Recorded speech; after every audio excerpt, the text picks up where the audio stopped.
sold-out tour this weekend in Sacramento and San Francisco. Woohoo! Fun times. Do you have other tour dates coming up? Yeah, this coming Saturday, I'll be in Austin, Texas. And Oh, November no kidding. 23rd, yeah. And then November 23rd, Pittsburgh, Pennsylvania. And January, Florida. Where do I go, Ron, to find out these dates? RonPlago.com for all tickets. So, see, NBC Chuck Todd, this is amazing. He wanted to show everybody how the 2020 presidential hopefuls in the Democratic Party spent their weekends. You ready for this? Here we go. Welcome back. Normally, this is the portion of the show we reserve for Meet the Midterms.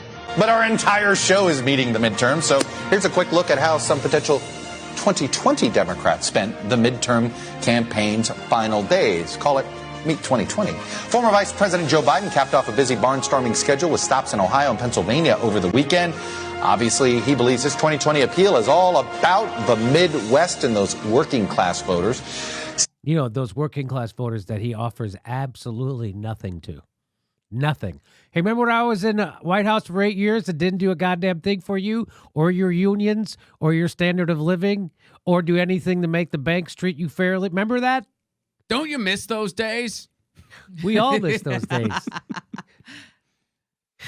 Anyway, okay. Senators Cory Booker and Kamala Harris both campaigned with fellow Democrats in their home states. There's a lot of House seats in both California and New Jersey that Democrats need to win to get the majority. Booker was with his Senate colleague Bob Menendez as well in New Jersey, and Harris. Bob Menendez, maybe the poster boy for corruption in the Democratic Party besides Debbie Wasserman Schultz. The guy should be in jail, and everybody knows it, and his own state hates him.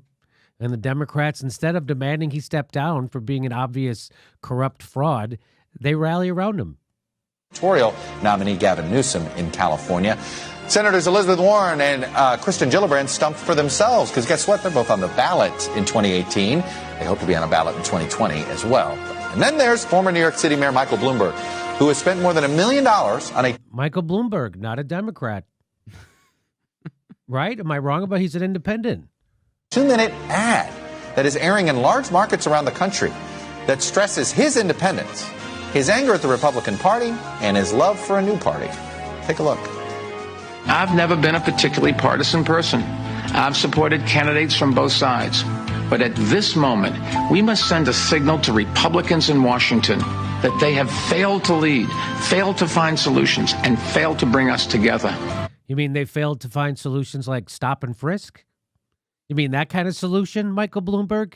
Michael Bloomberg, who instituted the racist stop and frisk policy and terrorized communities of black and brown people for years in his own city as a billionaire, is now going to wag his finger at someone else?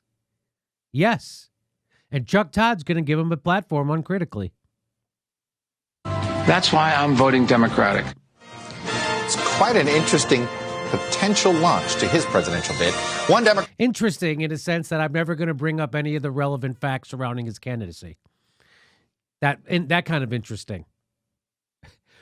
That it's because of the failures of the elites like Michael Bloomberg that we got a demagogue, right-wing demagogue like Trump. And that kind of interesting. That's what I think Chuck Todd means. Interesting in the sense that he's never going to really talk about the issues that are right staring him in the face. Another freaking billionaire, racist billionaire is the hope for America? Who says he will not be running in 2020 is Texas Senate candidate Beto O'Rourke. At least that's what he told reporters this morning in Houston. Okay, so there you go. There's his wrap up. Now, who did? First of all, fantastic, Chuck. Really great job. Secondly,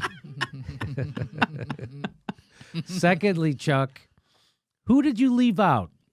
Again, he does another complete news report where he makes it sound like he's covered the issue, except he leaves out Bernie Sanders. Why is that relevant? I don't know. He's the most popular politician in the entire country. Let's pretend like we're informing you. This is, again, pretends like he's informing you. Because if he would have really wanted to inform you, he would have showed you what Bernie Sanders was doing.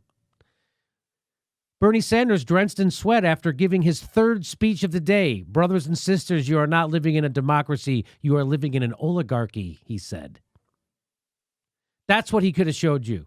He didn't.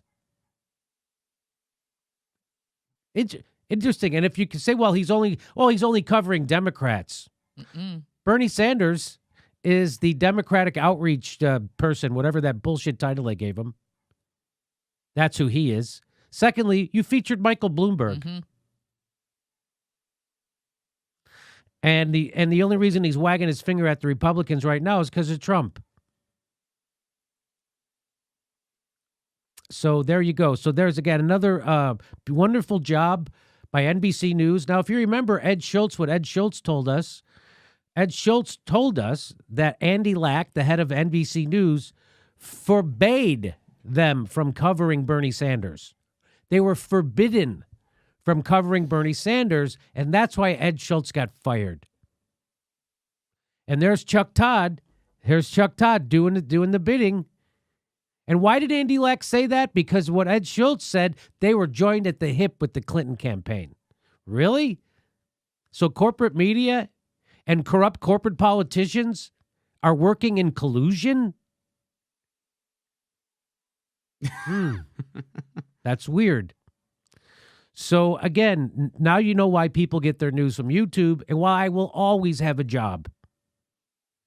I will always have a job. I worry sometimes about the show and what have you. I don't have to worry. It's just my mental conditioning that makes me worry. Wasn't it sad that a segment like this is even in existence? Yes. Like, hey, we've been talking about the midterms a lot. We should probably talk about something else. Everything's fine on the planet. I don't see anything wrong there. Let's talk about corporatists promoting themselves. That's a good use of 90 seconds. And leave out Bernie Sanders. Mm-hmm. So the corporate smearing and slanting is already started for the 2020 election. It's already started. There it is. And tomorrow I expect to open up the paper in Washington Post and see 16 negative stories in 16 hours about Bernie Sanders. I want to mention, too, how you mentioned how Michael Bloomberg, not exactly a Democrat. He's aligning with the Democrats right now, talking about maybe running in 2020. So he's not a Democrat, quote unquote, the same way as Bernie is not a Democrat. So is Tom Perez going to instill this new rule on Michael Bloomberg? No. That will not be instilled. Well, he's going to be sufficient. He has not sufficiently attacked the party, Michael Bloomberg. That's what Tom Perez will say. Tom Perez will say, no, in his words and his writings, he's been supportive of the Democratic Party. A racist billionaire. So isn't NBC the network that brought us Trump? They gave Trump a television show for years and years. Even while he was as they were firing Paula Dean, they were giving him a new contract. Donald Trump, I mean. As the NBC was they couldn't take her because she's had been revealed she said the N-word.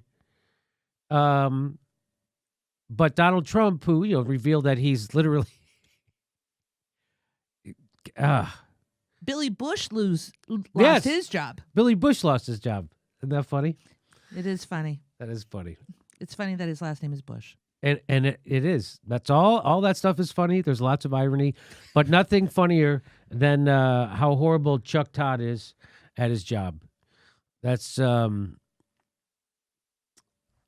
he is right up there. See, I say he's worse than Sean Hannity. Oh, absolutely. And why do I say that? Because people know who Sean Hannity is, right? No, he's not fooling anybody. He's not trying to fool you. He's not pretending I'm a right-wing guy and I'm giving you the right-wing, ultra-right-wing conservative point of view and I'm in the tank for Trump. And so you know what Sean Hannity says. You know where it's coming from. He's pretending he's a objective observer. He's not. He is a tool. And he is paid by the establishment, the oligarchs, to maintain oligarchy, which is why he pushes Bloomberg while ignoring Bernie Sanders and while ignoring this guy. I don't know where he gets I really, honest to God, I followed him around on the 2016 campaign here in California. It was exhausting. And the fact that he's able to do this still at 7 years old or whatever he is remarkable. And the fact that he wants to do it, what does he get out of it? But I'll tell you what Chuck Todd gets out of ignoring it. He gets to keep his fat cat $1 million plus a year for doing nothing. Well, the one takeaway out of this report is that all the other 2020 hopefuls are just going around promoting themselves. Bernie Sanders is working on actual causes that help people. Yeah. Bernie got the $15 for Disney. He's got the $15 for Amazon. That's called public pressure. That's using whatever bully pulpit you have. That's called raising the awareness and getting press. And, that's putting a full court press. That's without the goddamn Congress. That's without the presidency. That's without the cudgel of government. That's just getting it done through social protests. Direct action. Let's get some direct action up here in this MFR. In the meantime, you know what Chuck Todd could have covered? He could have covered the race in Florida between Tim Canova and Debbie Wasserman Schultz, because that's big news. That's big news that they're neck and neck. Yeah, we've covered that extensively. Yeah, they are neck and neck. Our next live Jimmy Dore show is February 1st in Burbank, California. Go to jimmydorecomedy.com for a list of all our live shows, and please become a premium member if you can. Become a patron. It's the way we support this show, because they're coming at us, and we give you bonus. We give you hours of bonus material every week. Check it out. Become a patron. And if you can, make sure you're still subscribed. They unsubscribe people every day. I know it sounds crazy. It only takes a second. Please make sure and click that bell when you subscribe, so they'll send you a notice